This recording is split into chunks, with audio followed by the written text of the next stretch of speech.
Hello, Become students. Welcome back. So today we are going to start our new lecture number 4. तो आज हम करने वाले हैं हमारा lecture number 4, same chapter, valuation of shares.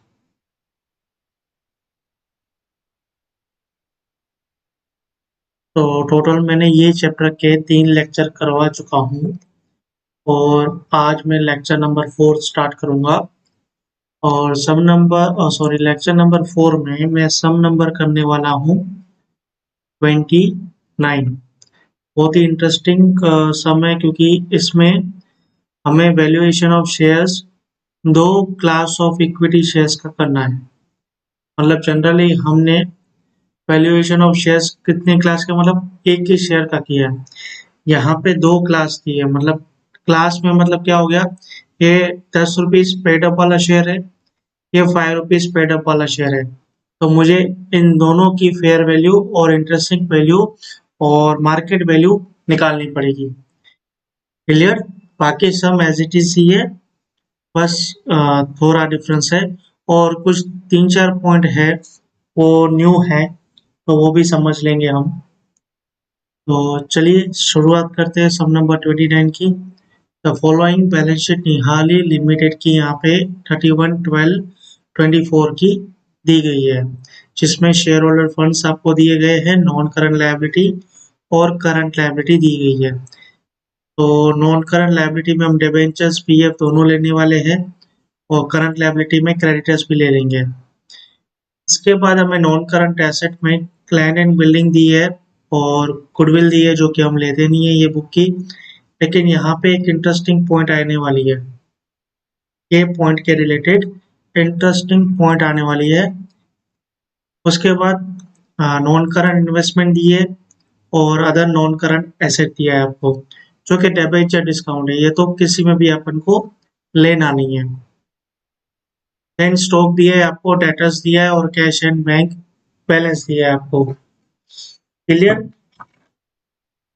तो इस तरह से आपको टोटल दे दिए गए हैं बैलेंस शीट। अब हम आ जाते हैं एडजस्टमेंट की ओर। तो एडजस्टमेंट में आपको सबसे पहले आपको दिया है the rate of expected return of business, जो कि रेट ऑफ रिटर्न आपका हो गया ROR 15%। And the second point वो आपके एवरेज प्रॉफिट का है। जब मैं प्रॉफिट निकालूंगा तब ये पॉइंट आपको अच्छे से समझाऊंगा। और थर्ड पॉइंट गुडविल की पॉइंट है, तो ये गुडविल करेंगे तब समझेंगे। अब ये फोर्थ पॉइंट मुझे अभी चाहिए होगी क्योंकि मेरे को कैपिटल एम्प्लॉयड तो निकालना पड़ेगा। अब ये वाले सब में मुझे गुडविल निकालनी पड़ेगी। रीजन ये है क्योंकि यहाँ पे थर्ड पॉइंट में दे दिया गया है कि आपको गुडविल 4 ईयर के परचेज बेसिस पे निकालनी है। इट मीन्स मुझे गुडविल निकालनी पड़ेगी। तो बुक में जो वैल्यू दी है वो तो नहीं लेते हम, और एडिशनल इंफॉर्मेशन में अगर हमें गुडविल दे देते हैं तो अच्छी बात है, अगर नहीं देते हैं तो हमें निकालनी पड़ेगी।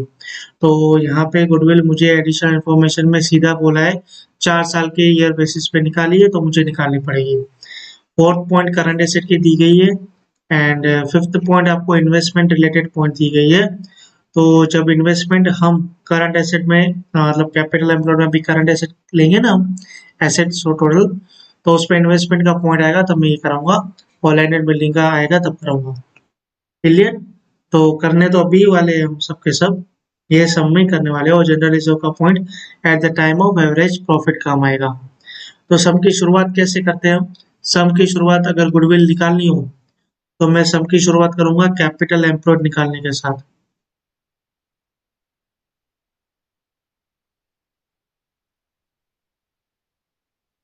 कैपिटल एम्प्लॉयड का आपका फॉर्मूला रहेगा total asset minus total liabilities. अब इसमें प्रेफरेंस शेयर्स भी माइनस होते हैं। तो आपके एसेट क्या क्या है? तो एसेट की शुरुआत में डायरेक्ट बैलेंस शीट से नहीं कर सकता, मुझे एडिशनल इंफॉर्मेशन में पहले देखना पड़ेगा। जो भी एसेट रिलेटेड पॉइंट्स है वो मुझे सॉल्व करने पड़ेंगे। तो सबसे पहले वाला तो रेट ऑफ रिटर्न था, सेकंड एवरेज प्रॉफिट था, थर्ड गुडविल था। फोर्थ पॉइंट में इन्होंने बोला है कि लैंड बिल्डिंग है, वो worth 20% above their book value. तो लैंड एंड बिल्डिंग आपको दिख रहा है यहाँ पे कितना है, 32,81,250। तो सबसे पहले मैं लिखूंगा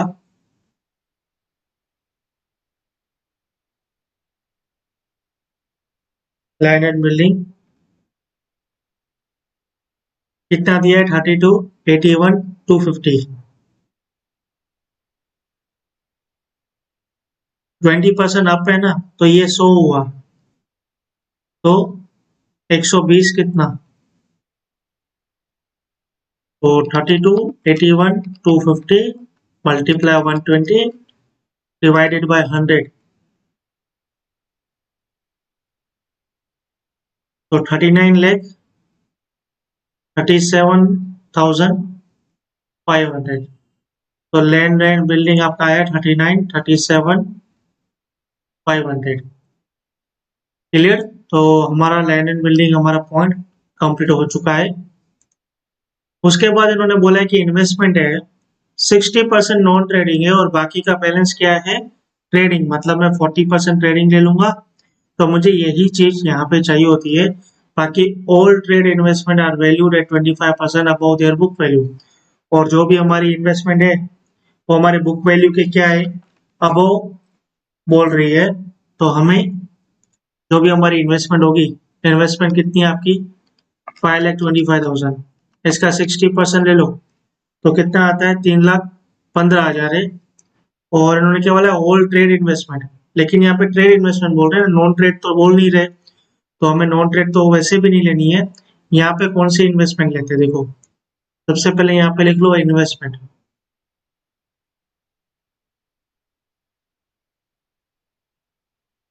तो इन्वेस्टमेंट में 60% नॉन ट्रेडिंग है, तो हम कौन सी लेते हैं, ट्रेडिंग। तो 40% ले लेंगे हम इसका, 40%। तो 5,25,000 का 40%, तो 2,10,000 हुआ। अब मैं इसमें प्लस कर दूंगा 25%, क्योंकि लिखा है all trade investment are to be valued 25% above their book value. तो यहाँ पे 25% अगर मैं इसका प्लस कर देता हूँ, 2,10,000 प्लस 25%, तो आता है 26 लाख, सॉरी 2,62,500, 2,62,500।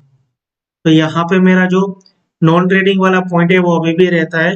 और ये मैं जब प्रॉफिट आएगा ना, एवरेज प्रॉफिट और नेट एसेट काउंट करूंगा, तब ये मेरे को बहुत काम आने वाला है। क्लियर। तो यहाँ पे हमारा ट्रेडिंग इन्वेस्टमेंट वाला पॉइंट कंप्लीट होता है। अब कोई भी मेरी एडजस्टमेंट कैपिटल एम्प्लॉयड में गुडविल के टाइम जो करंट एसेट में काउंट कर रहा हूँ, सॉरी एसेट काउंट कर रहा हूँ, वो सारी पॉइंट हो चुकी है। तो लैंड एंड बिल्डिंग हो गया। अब मैं आ जाता हूँ बैलेंस शीट के बैलेंसेस पे। तो लैंड एंड बिल्डिंग हो चुका है, गुडविल मेरे को लेना नहीं है, इन्वेस्टमेंट मेरा हो चुका है। टैबेंचर डिस्काउंट में नहीं लेने वाला। अब स्टॉक बचा 10,50,000। आपका आया स्टॉक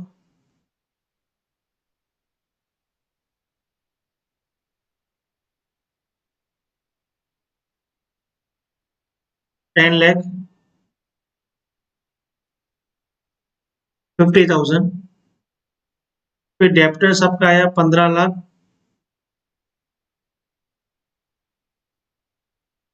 15 लाख और 75,000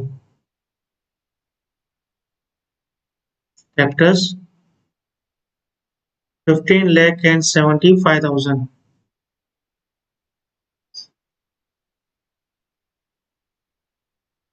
15,70 and cash and bank balance 5,25,000,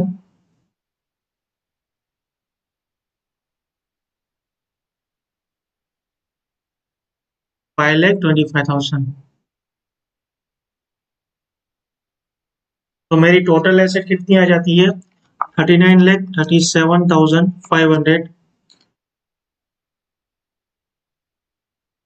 plus 2,62,500 plus 10,50,000 plus 15,75 plus 5,25,000, तो 73,50,000 हमारा क्या आ गया, हमारा टोटल एसेट आ गया। क्लियर? तो ये हमारा क्या आ गया, टोटल एसेट आ गया। अब इसमें से मैं क्या करूंगा, लेस करूंगा लायबिलिटीज। तो लायबिलिटीज में क्या क्या दिया गया है मैं देख लेता हूँ। तो सबसे पहले दिया है 15% डिबेंचर्स और पीएफ। तो मैं यहाँ पे लिख देता हूँ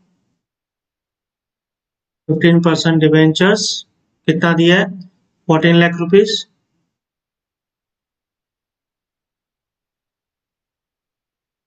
और पीएफ कितना दिया है आपको, 262,500।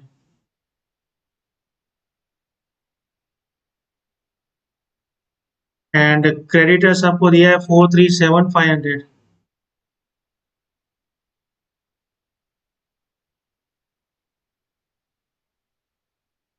तो 14 लाख, बाकी मेरी लाइबिलिटी की कोई पॉइंट आती नहीं है।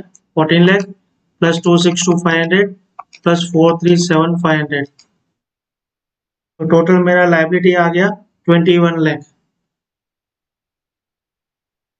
अब एसेट में से मैं लाइबिलिटी माइनस कर देता हूँ। तो आपका आ गया 52,50,000। अब इसमें से मैं माइनस कर दूंगा प्रेफरेंस शेयर्स।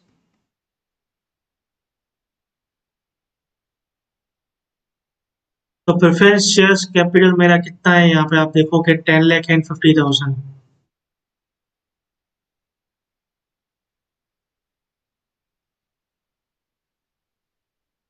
तो 42 लाख मेरा क्या आ गया, कैपिटल एम्प्लॉयड। 42 लाख मेरा क्या आ गया,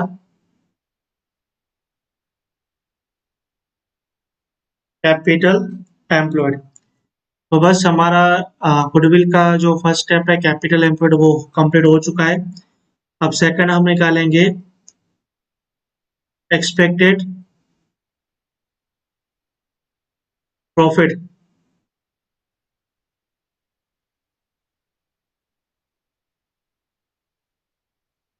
तो ये हमारा रहता है capital employed multiply rate of return. तो कैपिटल एम्प्लॉयड हमारा कितना था, 42 लाख रुपीज। और रेट ऑफ रिटर्न हमारा कितना है, 15%।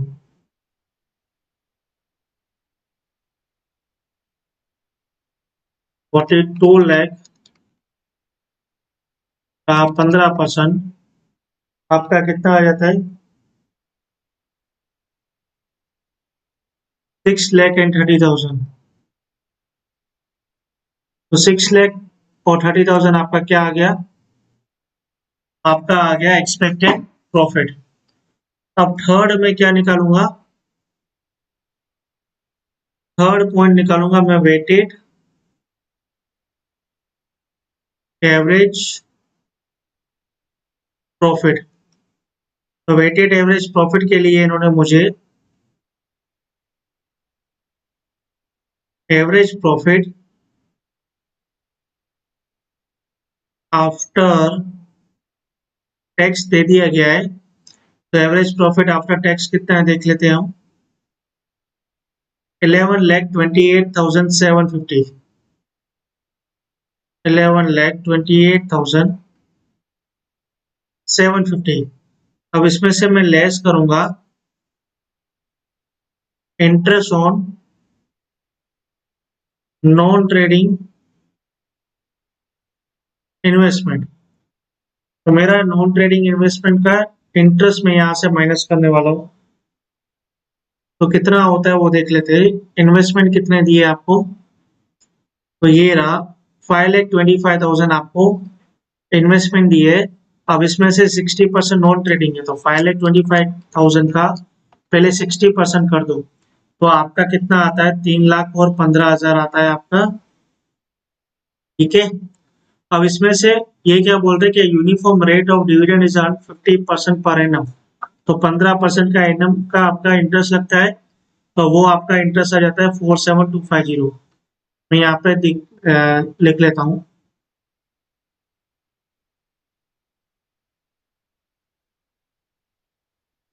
नॉन ट्रेडिंग इन्वेस्टमेंट आपका नॉन ट्रेडिंग इन्वेस्टमेंट कितना होता है? 525 का 60%, 3 लाख और 15,000। क्लियर? और इसका मुझे करना है 15%, तो 47,250 और माइनस कर दो टैक्स 50%, 23,625। तो कितना मैं लूंगा? 23,625 यहां से लेस कर दूंगा interest on non trading investment. अब इसमें से एक और चीज मैं लेस करने वाला हूं, वो है प्रेफरेंस शेयर डिविडेंड। तो प्रेफरेंस शेयर्स मेरे कितने के देख लेते? 10,50,000 का 10% मतलब 1,05,000।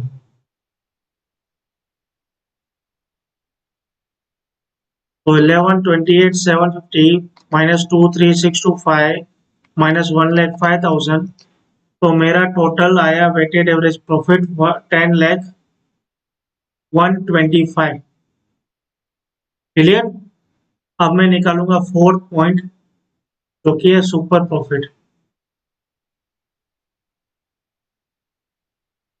सुपर प्रॉफिट आपका आ जाता है average profit minus expected profit.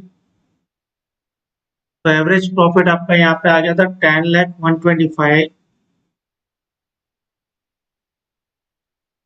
उसमें से माइनस कर दीजिए एक्सपेक्टेड प्रॉफिट, जो कि है 6,30,000।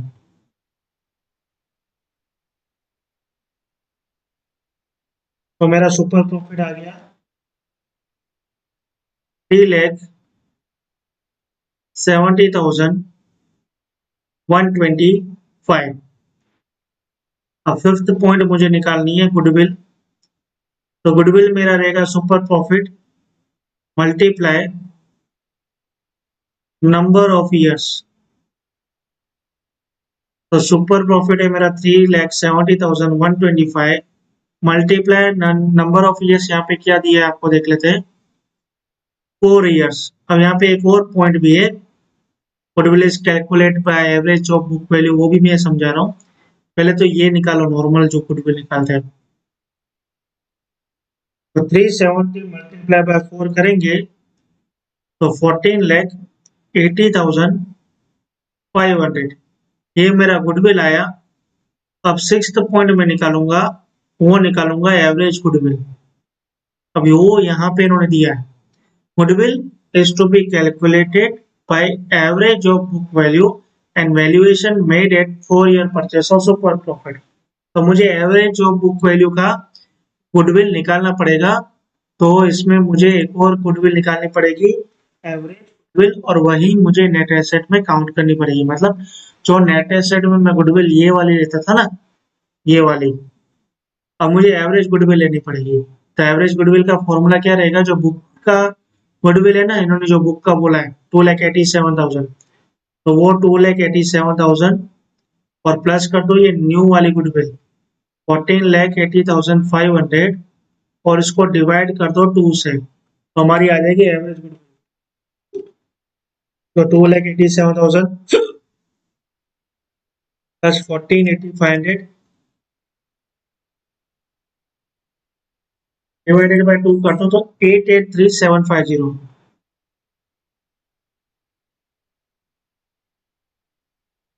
ये मेरा क्या आ गया? एवरेज गुडविल आ गया।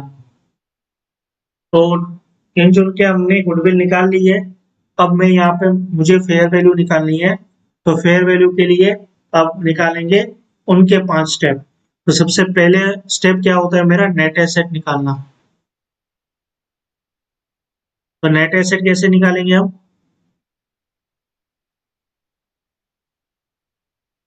कैपिटल एम्प्लॉयड आपका कितना आया था? कैपिटल एम्प्लॉयड आया था 73,50,000।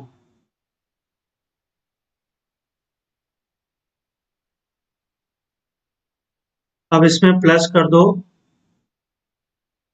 नॉन ट्रेडिंग इन्वेस्टमेंट, तो 5,25,000 का 60%, 3,15,000, और ये तो कोई इंक्रीज नहीं हो रहा है, सिर्फ ट्रेड इन्वेस्टमेंट इंक्रीज हो रहे थे। अब इसमें एक और चीज प्लस कर दो, वो है आपका एवरेज गुडविल 8,83,750। तो यहाँ पे आपका नेट एसेट आ गया 73,50,000 प्लस 315। सॉरी, यहाँ पे कैपिटल एम्प्लॉयड हमारा 73,50 नहीं था, वो तो टोटल एसेट था। हमारा नेट एसेट कैपिटल एम्प्लॉयड था 42 लाख।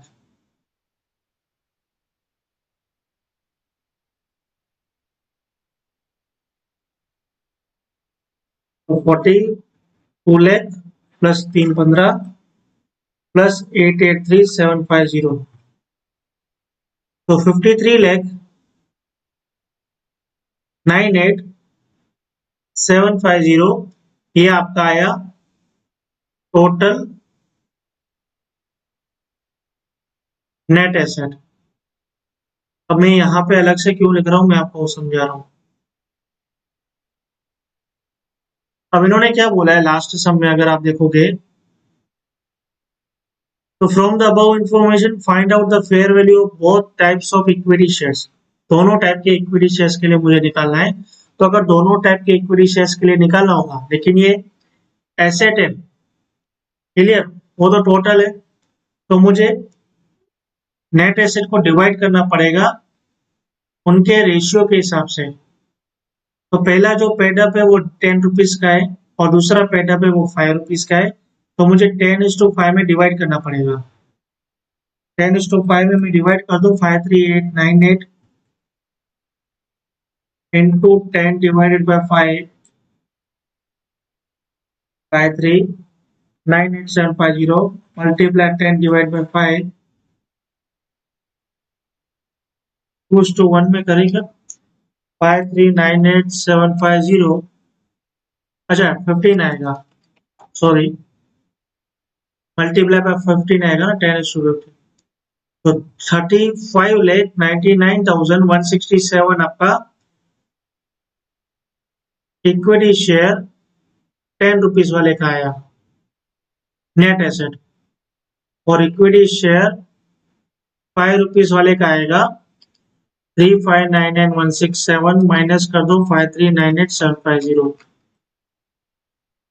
तो 17,99,583 नेट एसेट इक्विटी शेयर 5 वाले का 17,99,583 आया।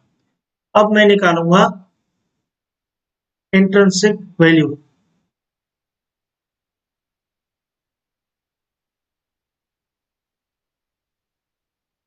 तो सबसे पहले फॉर इक्विटी शेयर ₹10, तो आपका नेट एसेट है, उसको मल्टीप्लाई कर दो नंबर ऑफ शेयर्स से। तो नेट एसेट कितना है इनका 35,99,167, और इनका नंबर ऑफ शेयर्स कितना हो जाएगा, इनका पेडअप है 1750, और शेयर का वैल्यू क्या है 10। तो 17,50,000 डिवाइडेड बाय 10 करोगे तो 1,75,000 शेयर्स है। तो इनकी इंट्रिंसिक वैल्यू कितनी आ जाएगी 35,99,167 डिवाइडेड बाय 1,75,000, तो 20.57 रुपीज।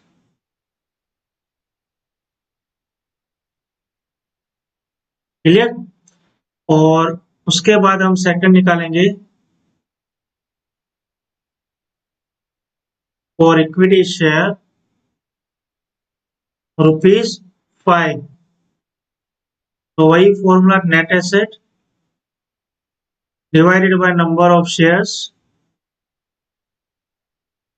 तो इसका नेट एसेट कितना था 17, 99,583 divided by number of shares.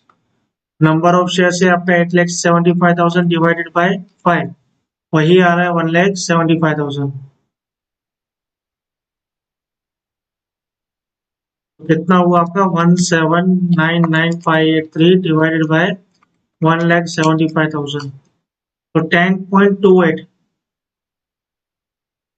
तो इंट्रिंसिक वैल्यू हमारे दोनों क्लास ऑफ शेयर्स की निकाल ली है। क्लियर। अब हम 9th पॉइंट निकालेंगे, वो है rate of dividend.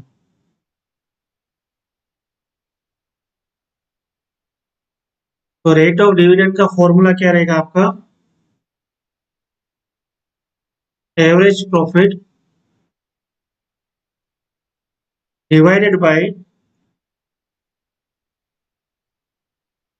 Paid up capital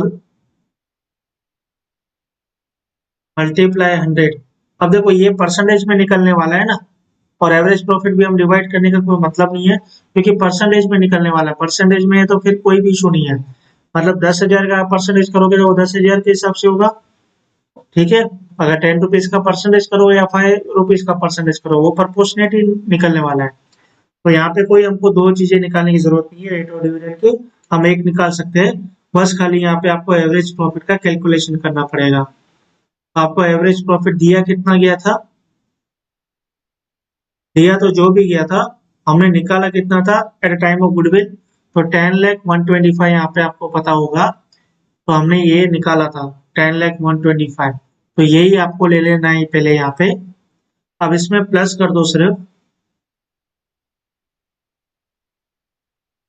interest on non trading, जो हमने वहां माइनस किया था ना, वो यहाँ पे प्लस कर दो। तो 23,625 मेरे को यहाँ पे प्लस कर देना है, और माइनस कर दूंगा मैं जनरल रिजर्व। क्वेश्चन में दिया है कि मैं जनरल रिजर्व लेके जाता हूँ, वो यहाँ पे माइनस करते हैं। 236,250 जनरल रिजर्व में मुझे लेके जाना है, तो 236,250 क्लियर। तो 1,000,125 minus 23625 and plus 23625 वापस एक बार करें, 1,000,125 plus 23625 minus 23625, तो 7,87,500 मेरा क्या आ गया, एवरेज प्रॉफिट आ गया। तो 7,87,500 divided by paid up capital आपका क्या रहेगा, दोनों का ले लेंगे हम, क्योंकि यहाँ पे कोई डिवाइड करने का जरूरत नहीं है, परसेंटेज में निकल रहा है। तो 17,50 प्लस 8,75,000, तो 26,25,000, और मल्टीप्लाई कर देंगे 100 से। तो 7,87,500 डिवाइडेड बाय 2,625,000 इंटू 100, 30% आपका आया रेट ऑफ डिविडेंड। अब मार्केट वैल्यू निकालनी है, वो दोनों के लिए निकलेगी। मार्केट वैल्यू ऑफ शेयर्स, अब उसका फॉर्मूला क्या रहेगा आपका, सबसे पहले यहाँ लिखते थे शेयर्स ऑफ ₹10, तो जो भी आपका रेट ऑफ डिविडेंड निकला उसको डिवाइडेड पे कर दो rate of return, expected rate of return है ना, और मल्टीप्लाई कर दो पेड अप वैल्यू से। तो रेट ऑफ डिविडेंड आपका 30% है, और रेट ऑफ रिटर्न आपका 15 है, और पेड अप वैल्यू उसका 10 है। तो 30 डिवाइडेड बाय 15 इंटू 10, तो ₹20 आपका क्या आया, मार्केट वैल्यू 10 रुपीज वाले शेयर का। अब शेयर ऑफ ₹5, वही formula rate of dividend divided by rate of return, multiply paid up value, तो 30 डिवाइड बाय 15 और इसकी पेड अप वैल्यू है 5, तो 30 डिवाइडेड बाय 15 मल्टीप्लाई बाय 5, तो ₹10। तो मार्केट वैल्यू भी दोनों शेयर्स की निकल आई। अब लास्ट हम निकालेंगे फेयर वैल्यू।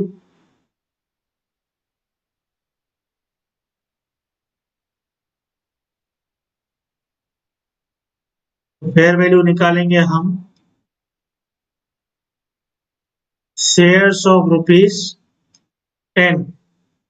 तो उसका interesting value plus market value divided by 2, तो शेयर्स ऑफ ₹10 का इंटरेस्टिंग वैल्यू कितना था 20.57 और मार्केट वैल्यू था 20 डिवाइडेड बाय 2, तो 20.57 प्लस 20 डिवाइडेड बाय 2, तो 20.285 आपका आया फेयर वैल्यू शेयर ऑफ ₹10 का, और सेकंड शेयर्स ऑफ ₹5, तो इसका intrinsic value plus market value divided by 2, तो इसका इंट्रिंसिक वैल्यू कितना है आपका 10.28 और मार्केट वैल्यू है 10 डिवाइडेड बाय 2,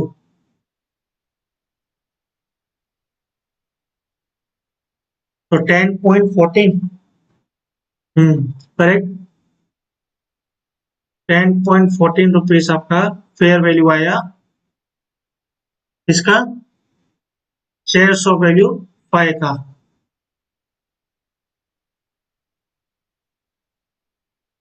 क्लियर, तो आई होप आपको समझ में आ गया होगा ये वाला सम नंबर 29। अब हम मिलते हैं नेक्स्ट वीडियो में न्यू सम के साथ, तब तक के लिए टाटा।